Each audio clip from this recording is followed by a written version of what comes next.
리조트 아르바이트 사와입니다. 우리 셋은 귀당의 문 쪽으로 바라보며 움직일 수 없었다. 목소리는 여전히 같은 말을 반복하고 있었다.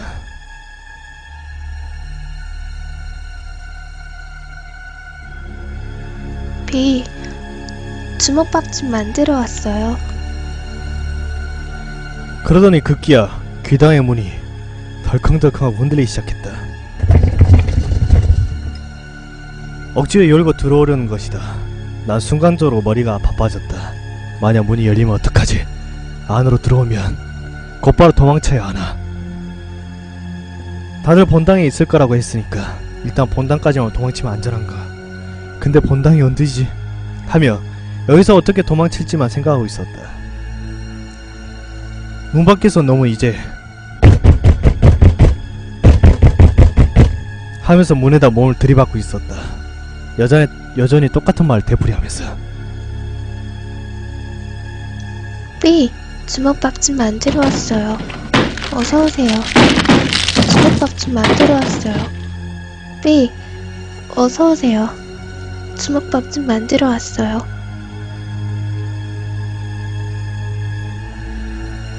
그러면서 조금씩 기당의 왼편으로 이동하는 것 같았다. 그리고는 다시 같은 말을 반복하고 또 왼쪽으로 이동한다. 계속 그 반복이었다. 아씨, 뭐하는거지? 상황을 열심히 파악하던 중 나 어떤 사실을 깨달았다. 우리가 있는 벽에는 틈새가 있다. 그리고 너무 서서히 이동하고 있다. 만약 놈에게 틈새로 우리의 모습이 보인다면, 우리가 놈을 보게 된다면, 생각이 거기에 미치자 도저히 그 자리에 있을 수가 없었다. 난 둘을 데리고 기당의 중앙으로 서둘러 이동했다. 놈은 지금도 움직이고 있다. 천천히, 하지만 확실히. 난 심장소리마저도 멎어주길 바랬다. 놈에게 들키고 싶지 않았다. 하지만 이 안에 있다는 것 이미 아는지도 모른다. 공포에 이가 딱딱딱 부딪히기 시작한 나는 내 손가락을 물었다. 그리고 난 결국 틈새까지 접근한 그놈의 모습을 보고 말았다. 달빛에 비친 그 얼굴, 지금까지 소리로만 인지했던 그 녀석의 모습. 새까만 얼굴이 가느다란 뜬 눈으로 정면만 보고 있었다. 그리고 벽에 몸을 부딪히는 소리라고 했던 것은 녀석이 벽에 머리를 부딪히는 소리라는 것을 알았다. 놈의 얼굴이 순간 사라진다. 그러더니 엄청난 기세로 벽에 하고 부딪힌다. 벽에 머리를 부딪히는 순간에도 눈을 똑바로 뜨고 있는 그놈에게서 난 눈을 뗄 수가 없었다. 가히 눌림은 아니었다. 실제 덜덜 떨고 있기도 했으니까 그저 이제껏 본 적도 없던 광경에 정신을 빼앗기고 있던 것일지도 모른다. 그렇게 머리를 부딪혀가면서도 계속해서 같은 말을 반복하고 있는 녀석은 평범한 사람의 감각으로서는 도저히 이해할 수 없는 것이었다. 결국 놈은 우리를 보지 못한 것인지 머리를 몇 번 더 부딪히고는 더욱 왼쪽으로 이동했다.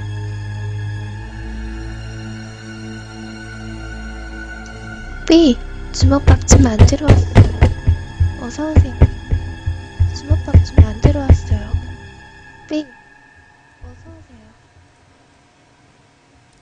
다시 쾅쾅 소리가 들려왔고 좀 전에 보았던 모습이 겹쳐지면서 놈이 밖에서 벽에 머리를 박아대는 모습이 상상되었다. 사실 녀석이 얼마나 그곳에 있었는가는 전혀 가늠이 되지 않았다. 잔상과 현실이 전혀 구분되지 않는 상태였다. 나중에 듣기로는 녀석이 사라지고 완전히 조용해진 뒤 셋 다 아무 말 없이 앉아 있었다고 한다. A는 경계심 때문에, B는 공포심 때문에, 나는 머릿속에 아직 그 상황이 이어지고 있었기 때문에 A가 빛이 들어오는 곳으로 다시 우리를 데려가기 위해 내 팔을 잡았을 때 몸이 완전히 굳어있던 탓에 순간 죽어있는 줄 알았다고 한다. 진짜로 사후 경직인 줄 알았다면서. B도 무서움에 너무 이를 꽉 물어서 입에서 피를 흘리고 있었다고 한다. A는 이번에도 놈의 모습은 보이지 않았던 모양이다. 또 놈은 사라지는 순간에 마치 괴물 소리처럼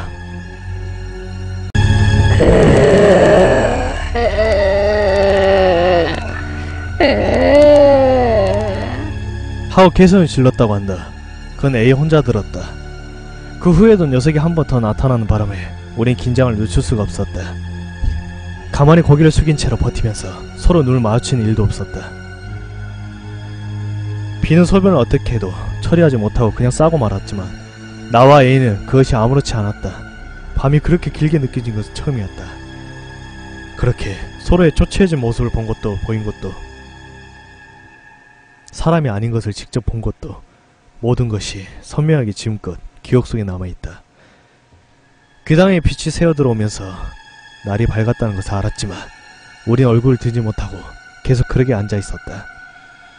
작게 들려오는 새소리도 저 멀리 조그맣게 들려오는 아침의 마을 소리도 모든 것이 내 가슴을 파고들었다.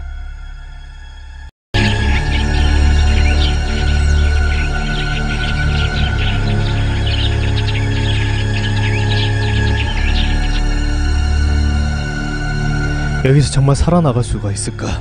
진심으로 걱정이 되었다. 확실하게 태양빛이 귀당 안으로 새어들 물려 멀리서 이쪽을 향해 다가오는 발소리가 들렸다.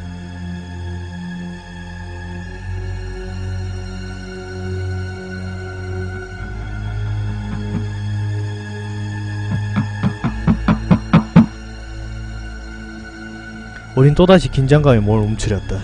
발소리는 기당 바로 근처까지 와서 뒤편으로 들더니 문 앞에서 멈추었다. 숨을 죽여 기다리자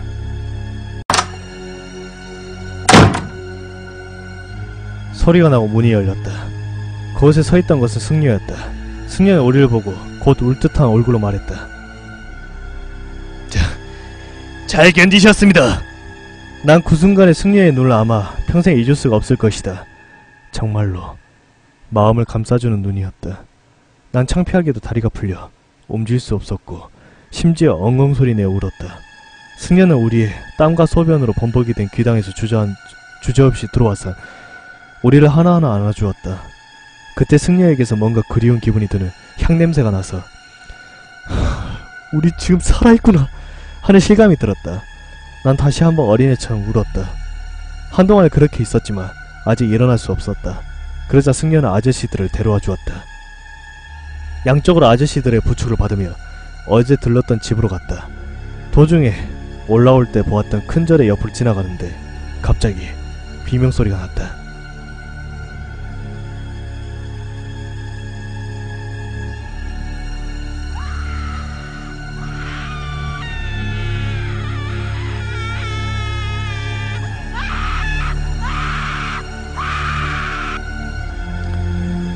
낮게 나는 소리에서 갑자기 높아지는 비명소리였다. 현관 앞까지 왔을 때 A가 속삭였다. 야, 아까 그거 아줌마 목소리 아니야? 설마 하는 생각이 들었지만 듣고 보니 아줌마일 수도 있겠다는 생각이 들었다. 하지만 거기에 신경 쓸 겨를이 없을 정도로 지쳐있던 나는 당장이라도 집 안으로 들어가고 싶었다. 안에서 여자가 나오더니 심하게 불쾌하다는 표정으로 우리를 보며 당장 욕실로 들어가! 라는 것이다. 뭐 하기야. 당시 우린 말도 못할 정도로 냄새가 풀풀 났으니까. 그리고 우린 셋은 사이좋게 욕실로 들어갔다. 아직은 무서움이 남아 혼자 있을 용기가 나지 않았다. 목욕을 마치고 나오자 어제 그 방으로 안내되었고 방 안에는 이불이 깔려 있었다.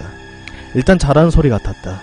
이곳은 안전하다는 기분이 마음속으로 있었고 극도로 지쳐있던 탓도 있었다. 생각할 틈도 없이 몸이 먼저 이불을 파고들었고 우린 그대로 기절했다. 난 잠에 빠지면서 정말 사소한 생각이 들었다. 일어나면 그 녀석들한테 우리 간다고 전화해줘야겠다. 여행에 대한 기대를 잔뜩 가지고 준비하고 있을 그 녀석들은 우리가 지금 이런 꼴을 겪고 있다는 걸 알 리가 없을 테지. 물론 여행은 시작도 못하고 쫑이라는 것도. 그러고 보니 기당을 나오면서 비에게 물었다. 야, 이제 안 보이냐? 그러자 비는 확실한 어조로 대답했다. 안 보여. 살았어. 고마워. 난 그 말을 듣고 비가 오줌을 지른 것을 비밀로 해주기로 했다. 우리는 살아남았다. 그것만으로 충분했으니까. 그 후 잠에서 깬 우리들은 승려로부터 이번 일을 진상으로 듣게 되었다. 그리고 인간이란 생물의 무서움과 신념이 가지는 힘이 낳는 초자연적인 사건에 대해서 알게 되었다. 우리 승려의 목소리에 잠에서 깨었다. 여러분, 일어나세요. 항상 잠 깨는 걸 힘들어하는 A를 두들겨 깨어서 승려 앞에 나란히 앉았다. 여러분, 어제는 정말로 잘 견디셨습니다. 덕분에 무사히 재령을 마쳤습니다. 승려는 온화하게 웃으며 말했다. 우린 뭐라고 대답해야 할지를 몰라서 어정쩡한 미소만 짓고 있었다. 물어보고 싶은 것이 그렇게도 많았는데 한마디도 나오지 않았다. 승려는 우리의 심정을 읽은 것인지 여러분에게 모든 걸 이야기하겠습니다. 먼저 보여드리고 싶은 게 있습니다. 승려는 자리에서 일어나 우리를 데리고 다시 절로 올라갔다. 돌계단을 올라가면서 비는 두리번거리며 주위를 경계하는 듯한 눈치였고 그걸 보고 나도 덩달아 지난밤에 본 광경이 떠올라 주변을 살폈다. 그것을 눈치챈 승려가 우리에게 물었다. 이제 괜찮을 것입니다. 안 그런가요? 예, 괜찮아요. 아무것도 안 보여요. 저도 괜찮아요. 대답을 들은 승려는 빙긋 웃어 보였다. 큰 절에 도착하자 그곳이 본당이라고 알려주었다. 승려를 따라 절 건물 옆에 나있는 입구로 들어가서 밑에 있던 집의 객실과 크기가 비슷한 방에 들어가게 되었다. 승려는 우리에게 이곳에서 잠시 기다리라고 말하고는 방을 나갔다. 비는 아직 진정이 되지 않을 것인지 무릎을 까딱거리고 있었다. 잠시 뒤 승려가 작은 나무 상자를 가지고 돌아왔다. 그리고 우리의 맞은편에 앉아 이번 일의 발단을 보여드리겠습니다. 승려는 상자의 뚜껑을 열었다. 셋이서 목을 빼고 상자 안을 들여다보았다. 상자 속에서는 버섯을 바싹 말린 것 같은 곰고 작은 물체가 천으로 쌓여 있었다.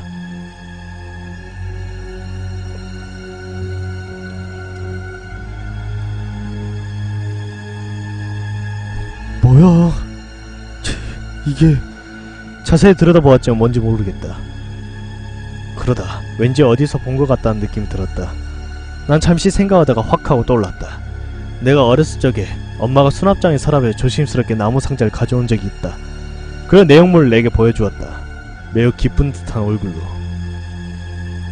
상자 안에는 천에 쌓여져 있는 작고 검은 물체가 있었고 그게 뭔지 몰랐던 나는 엄마에게 그게 뭐냐고 물었다. 그러자 엄마가 대답을 했다. 탯줄이라고. 이게 엄마랑 이어져 있다는 증거라고. 그러게 이야기해 주었다. 나 어린 마음에 이런 걸 왜 가지고 있지? 하고 생각했다. 지금 보고 있는 그것은 어릴 적 보았던 탯줄과 비슷하다고 생각했다.